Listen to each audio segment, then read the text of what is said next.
Assalamualaikum warahmatullahi taala wabarakatuh. Perkenalkan, nama saya Rijal Maulana. Saya dari kelas PAI 1F. Di sini saya akan mencoba belajar sedikit menjelaskan tentang sistem pendidikan Islam di Indonesia. Baik, sebelum kita mengetahui sistem pendidikan Islam di Indonesia, perlu kita ketahui di sini terdapat kata sistem.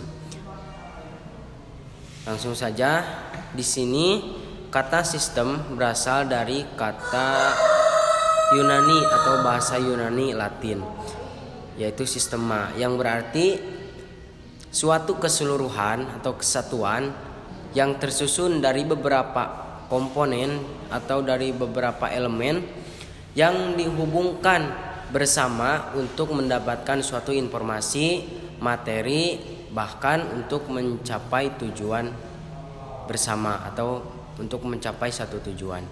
Nah, itu tadi apa yang disebut dengan sistem. Selanjutnya, sini ada kata pendidikan. Setelah sistem, kemudian ada kata pendidikan.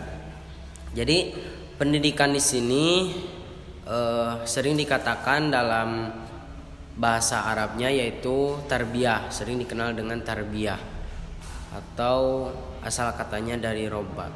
Di sini ada kata pendidikan atau dalam bahasa Inggrisnya juga dikatakan education.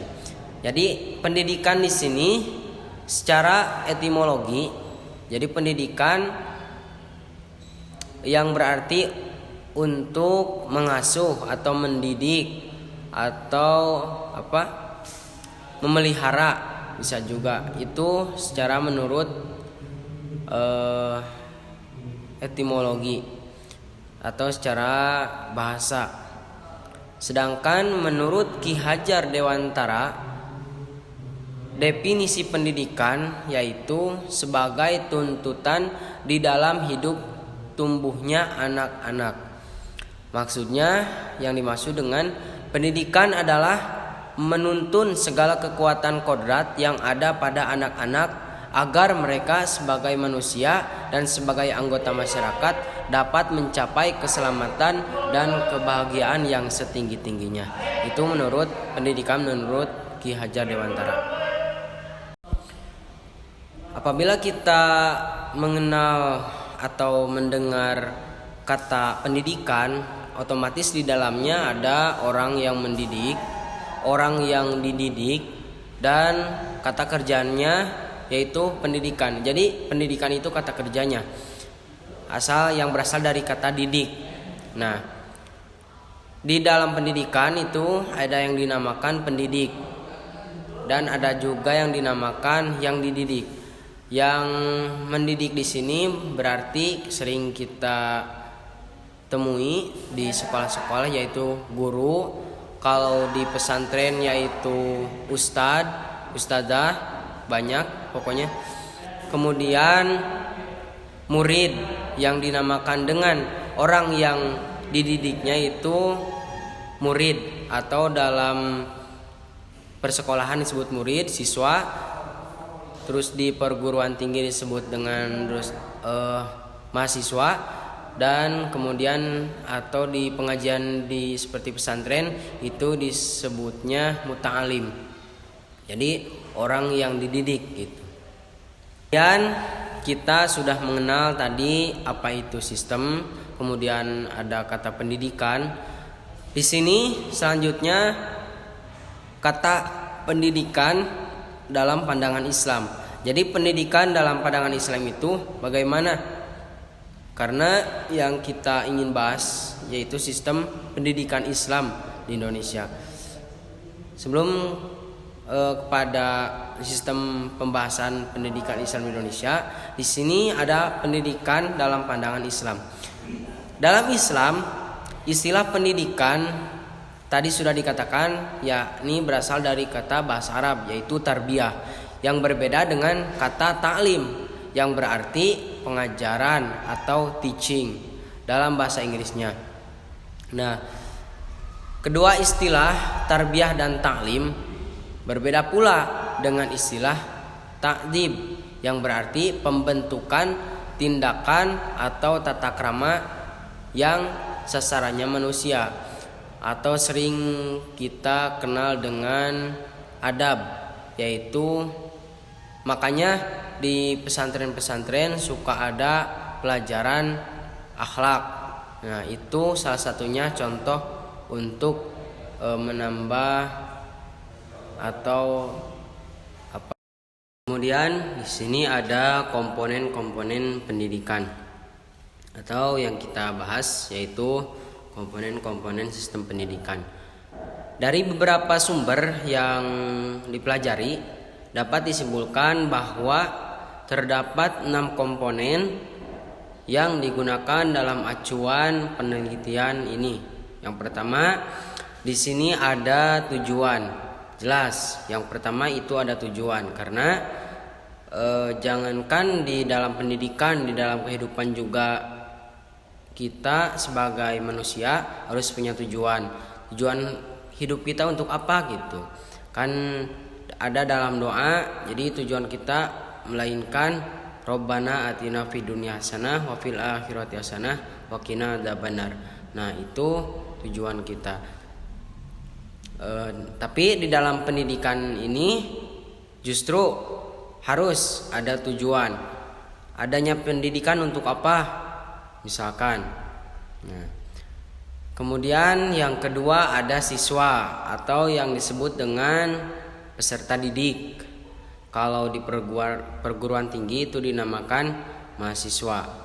Dan dari keenam komponen sistem pendidikan, selain dari yang pertama tadi tujuan, kemudian yang kedua ada siswa. Otomatis dalam suatu pendidikan itu diharuskan ada siswanya atau ada peserta didiknya.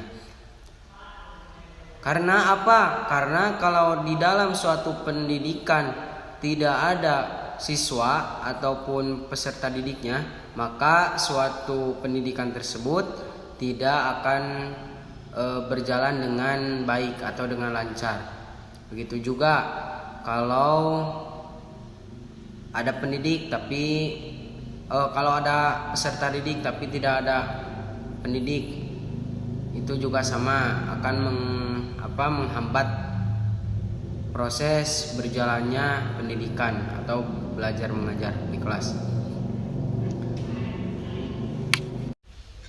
Selanjutnya, dari keenam komponen sistem pendidikan tadi sudah dikatakan ada tujuan, ada kemudian siswa atau peserta didik. Kemudian yang ketiga ada pendidik atau sering disebut dengan mu'alim, mudaris. Nah, otomatis tugas untuk pendidik di sini yaitu untuk mendidik atau membimbing peserta didik supaya dia mendapatkan ilmu dari pendidik tersebut.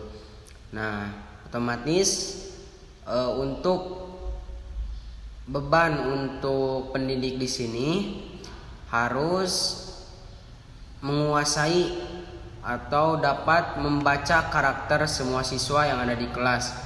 Terutama contohnya apabila di kelas yang dididik itu ada siswa yang misalnya berkebutuhan khusus.